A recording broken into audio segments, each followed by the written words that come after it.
And it's right here, in the midst of all this divine blessing, that things go horribly wrong. David makes a fatal mistake. Not fatal for him, but for a man named Uriah, one of David's prize soldiers. So from his rooftop, David sees Uriah's wife, Bathsheba, bathing. David finds her, he sleeps with her, gets her pregnant, and then he tries to cover the whole thing up by having Uriah assassinated and then marrying her. It's just horrible. So when David's confronted by the prophet Nathan about all of this, he immediately owns up to what he's done. He's broken, he repents, he asks God to forgive him, and God does forgive him, but God doesn't erase the consequences of David's decisions. And so as a result of this horrible choice, David's family, his kingdom, it all falls apart. And it makes this section a tragic story, much like Saul's downfall. 2 Samuel 11. In the spring of the year, the time when kings go out to battle, David sent Joab and his servants with him, and all Israel. And they ravaged the Ammonites and besieged Rabbah. But David remained at Jerusalem. It happened late one afternoon, when David arose from his couch and was walking on the roof of the king's house, that he saw from the roof a woman bathing, and the woman was very beautiful. And David sent and inquired about the woman. And one said, "Is not this Bathsheba, the daughter of Eliam, the wife of Uriah the Hittite?" So David sent messengers and took her, and she came to him, and he lay with her. Now she had been purifying herself from her uncleanness. Then she returned to her house. And the woman conceived, and she sent and told David, "I am pregnant." So David sent word to Joab, "Send me Uriah the Hittite." And Joab sent Uriah to David.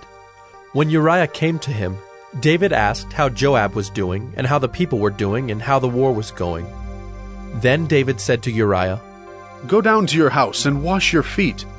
And Uriah went out of the king's house, and there followed him a present from the king. But Uriah slept at the door of the king's house with all the servants of his lord, and did not go down to his house. When they told David, "Uriah did not go down to his house," David said to Uriah, "Have you not come from a journey? Why did you not go down to your house?" Uriah said to David, "The ark and Israel and Judah dwell in booths, and my lord Joab and the servants of my lord are camping in the open field. Shall I then go to my house, to eat and to drink, and to lie with my wife? As you live and as your soul lives, I will not do this thing." Then David said to Uriah, "Remain here today also, and tomorrow I will send you back." So Uriah remained in Jerusalem that day and the next. And David invited him, and he ate in his presence and drank, so that he made him drunk. And in the evening he went out to lie on his couch with the servants of his lord, but he did not go down to his house. In the morning David wrote a letter to Joab, and sent it by the hand of Uriah.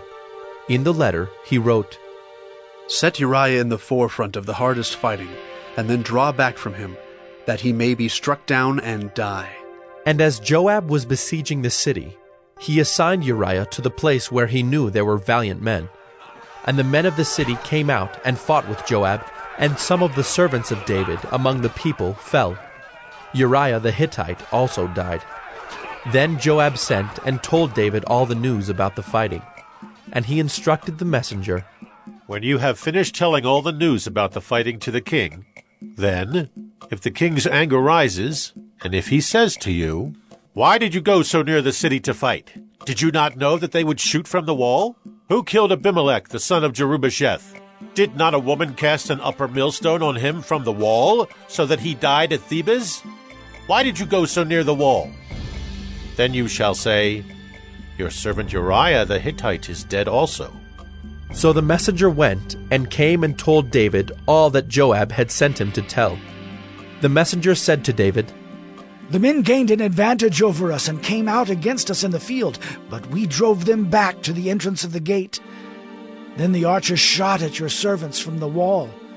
Some of the king's servants are dead, and your servant Uriah the Hittite is dead also." David said to the messenger, "Thus shall you say to Joab, 'Do not let this matter trouble you, for the sword devours now one and now another. Strengthen your attack against the city and overthrow it, and encourage him.'" When the wife of Uriah heard that Uriah her husband was dead, she lamented over her husband. And when the mourning was over, David sent and brought her to his house, and she became his wife and bore him a son. But the thing that David had done displeased the Lord. 2 Samuel 12. And the Lord sent Nathan to David. He came to him and said to him, There were 2 men in a certain city, the one rich and the other poor. The rich man had very many flocks and herds, but the poor man had nothing but one little ewe lamb, which he had bought. And he brought it up, and it grew up with him and with his children. It used to eat of his morsel and drink from his cup and lie in his arms, and it was like a daughter to him. Now there came a traveler to the rich man, and he was unwilling to take one of his own flock or herd to prepare for the guest who had come to him. But he took the poor man's lamb and prepared it for the man who had come to him. Then David's anger was greatly kindled against the man, and he said to Nathan, As the Lord lives, the man who has done this deserves to die, and he shall restore the lamb 4-fold because he did this thing, and because he had no pity. Nathan said to David, You are the man. Thus says the Lord, the God of Israel, I anointed you king over Israel, and I delivered you out of the hand of Saul. And I gave you your master's house and your master's wives into your arms, and gave you the house of Israel and of Judah. And if this were too little, I would add to you as much more. Why have you despised the word of the Lord, to do what is evil in his sight? You have struck down Uriah the Hittite with the sword, and have taken his wife to be your wife, and have killed him with the sword of the Ammonites. Now, therefore, the sword shall never depart from your house, because you have despised me, and have taken the wife of Uriah the Hittite to be your wife. Thus says the Lord, Behold, I will raise up evil against you out of your own house, and I will take your wives before your eyes, and give them to your neighbor, and he shall lie with your wives in the sight of this sun, for you did it secretly.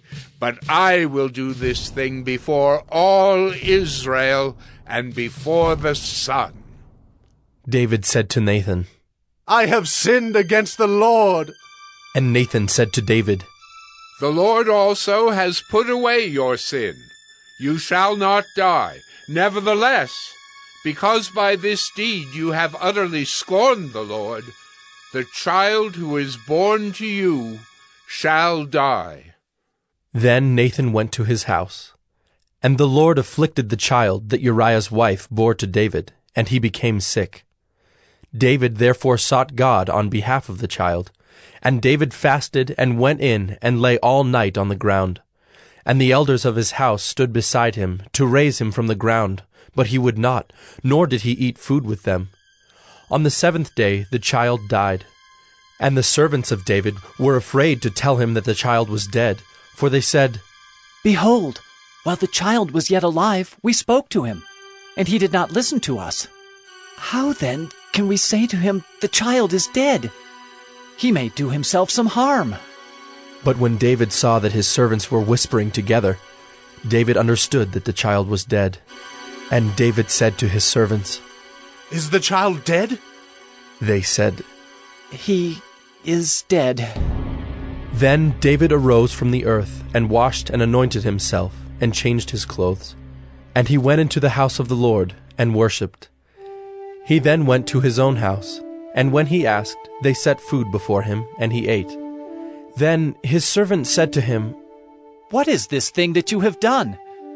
You fasted and wept for the child while he was alive, but when the child died, you arose and ate food. He said, While the child was still alive, I fasted and wept, for I said, Who knows whether the Lord will be gracious to me, that the child may live? But now he is dead.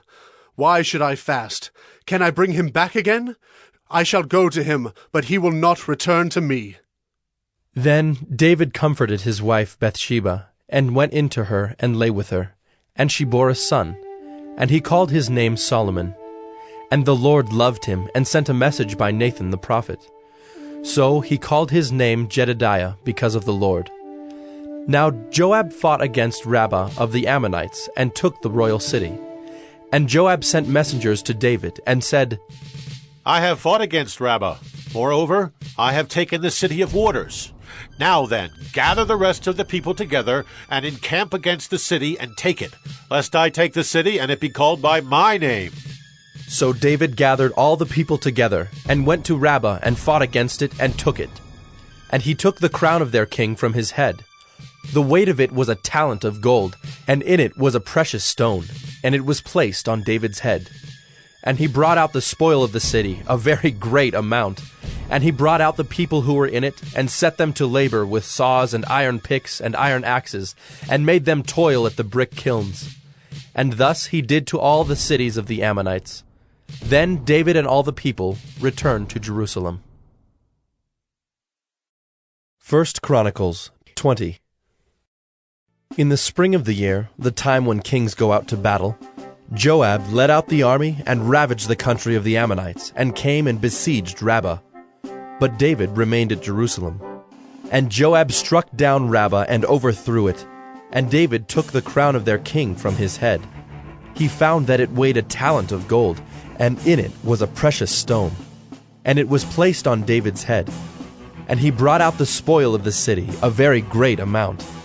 And he brought out the people who were in it, and set them to labor with saws and iron picks and axes. And thus David did to all the cities of the Ammonites. Then David and all the people returned to Jerusalem. And after this there arose war with the Philistines at Gezer. Then Sibbecai the Hushathite struck down Sippai, who was one of the descendants of the giants, and the Philistines were subdued. And there was again war with the Philistines, and Elhanan the son of Jair struck down Lamai the brother of Goliath the Gittite, the shaft of whose spear was like a weaver's beam. And there was again war at Gath, where there was a man of great stature who had 6 fingers on each hand, and 6 toes on each foot, 24 in number. And he also was descended from the giants. And when he taunted Israel, Jonathan the son of Shimeah, David's brother, struck him down. These were descended from the giants in Gath, and they fell by the hand of David and by the hand of his servants.